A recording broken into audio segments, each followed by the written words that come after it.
This offseason was, of course, very notable for a lot of Nuggets fans. Can you guys just take us again through the process of how you got to the point that you wanted to make significant changes and then what it took to get that done?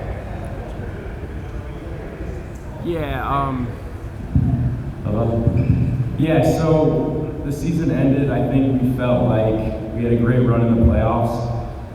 The focus was on depth more than anything, and that's kind of how the conversation started in terms of potentially what's out there in trades and free agency. You have to prepare, and we don't know how that looks like until it's ready to execute, but I think the only tangible thing we really chose was to make sure we added depth, and we felt like we did that, and we feel like we're ready to go for this season.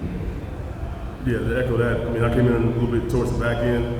Outside of depth, obviously the coaching some change in the front office as well. You wanted to get some personalities that, our coaches knew they could coach, could play, and kind of plug and play situations. So I think we're able to accomplish that. Our guys seem excited and happy to get back. Guys, what have you observed about from the organization this summer, from players to coaches to everybody in the organization, that gives you confidence that the culture is in a good spot? How much of your emphasis this summer was about getting the culture back there? And what things did you do? I think it started for us with just collaboration with the front office, our ownership group, obviously the coaching staff, Coach Adelman and his vision. So I think what we just wanted to do was almost keep it simple in that sense. We felt like after the changes were made at the end of the season, there was a ton of enthusiasm and positive energy. We saw that with the group in the playoffs. We wanted to just kind of keep that energy going and just continue to build the culture and the foundation with having a selfless environment. It starts from the top with Mr. Krunke and Josh. It flows down to the front office, the coaching staff, and the players and the staff, and we feel like we're in a good place with all that.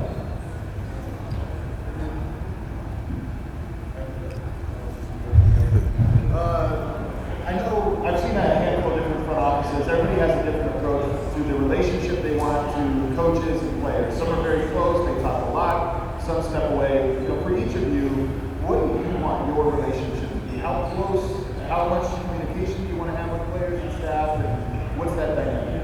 I mean, one of the things we spoke to already is just kind of having an open door policy.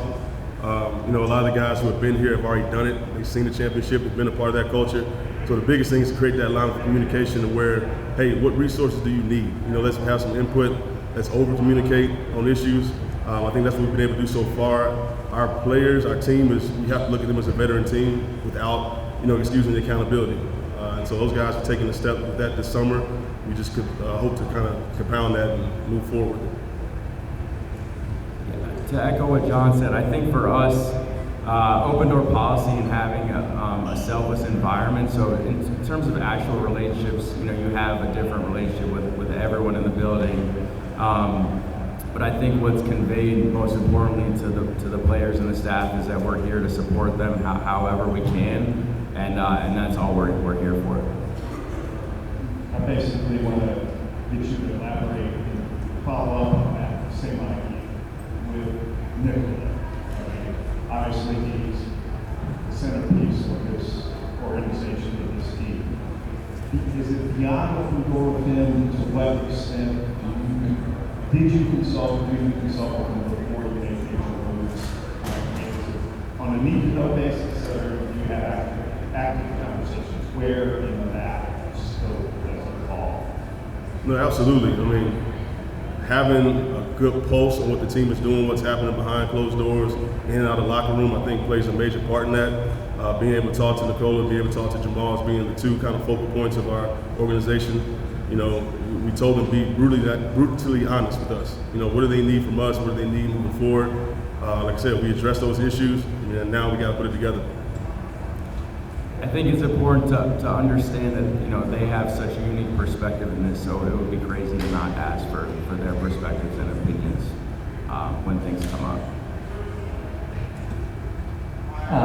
You guys, there's still a little bit of unfinished business potentially with this offseason with rookie extensions for Christian and Peyton. Where do you guys feel like you are with those, how hopeful you can hit deals?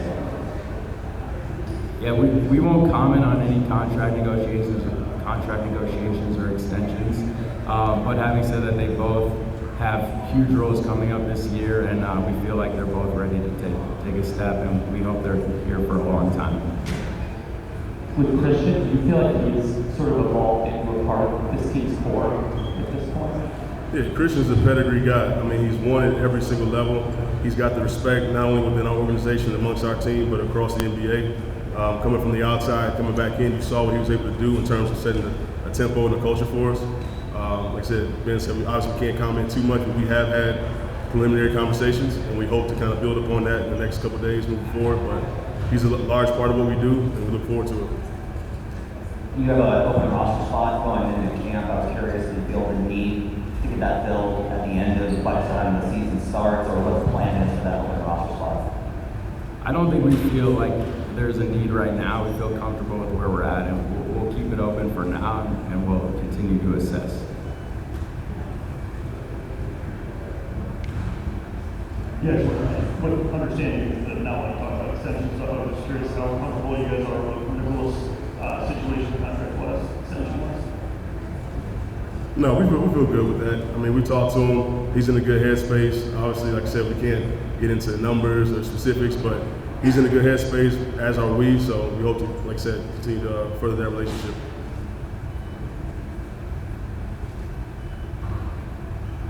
Maybe more of a question for Ken. The Gold has a new front office structure and coaching staff, and with the CBA making it so important for development, what's kind of your vision for the role the Gold can play for the Nuggets this season?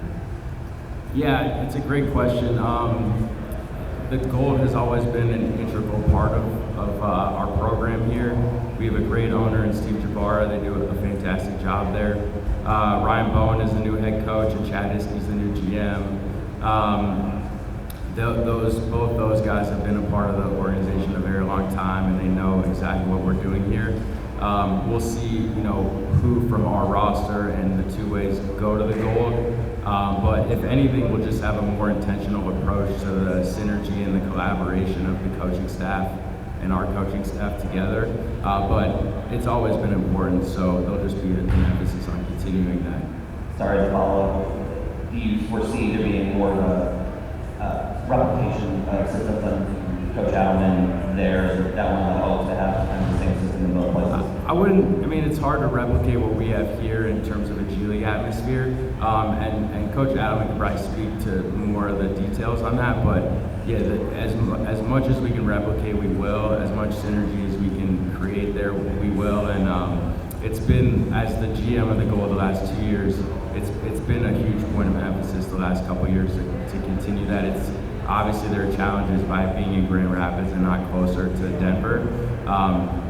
But we also feel like we have a really great atmosphere in Grand Rapids, and we feel lucky to be playing there because there's great fans, a great town, and a great group. So we do think it'll be important this year to focus on that. You guys have more significant changes to your coaching staff for quite a while, even outside of David with just the staff now. What do you expect some of the newcomers to bring to the Nuggets that maybe we haven't seen in the last, however many years? We expect, or anticipate rather, a lot of experience and energy. A lot of the guys we've hired and the DA's placed on the staff is kind of unique, but we've kind of gone a younger route to where we see that's kind of the area of focus that we need to have with this team. Something fresh, something new, but also being able to kind of reason and have better touch points in terms of what guys are dealing with in their daily lives, not just within confinements of the court. So we expect that. Guys have been in the gym all summer. Guys have had opportunities to know each other. Guys have gotten outside the box to get to know each other. So we feel we've really taken a big step with that.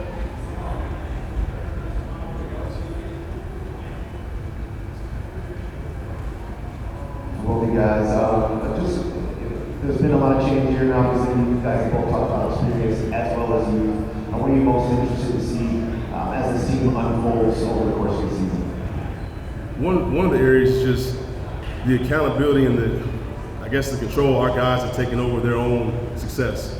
Have to commend Jamal Murray this summer for how he was really vocal and talking to the young guys, getting guys in the gym, whether it be here or playing pickup elsewhere, really getting to know each other, understand what they need. And then again, just back to our young guys, they really took them the step this summer in terms of development. We expect sort of a breakout year for some of our younger guys. You look at Jalen Pickett, you look at Spencer, you look at Julian, you look at guys like that who've been in the gym. That's an area of excitement for us, so we look forward to it.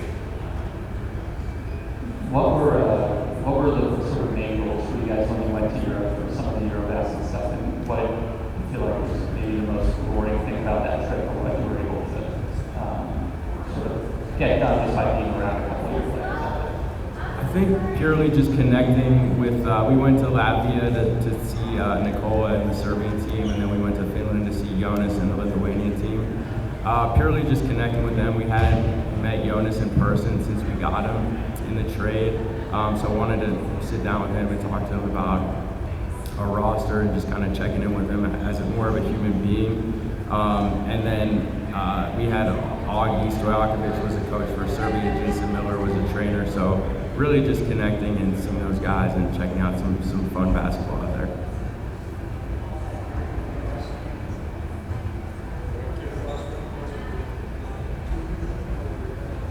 Let me ask you about this just a little bit.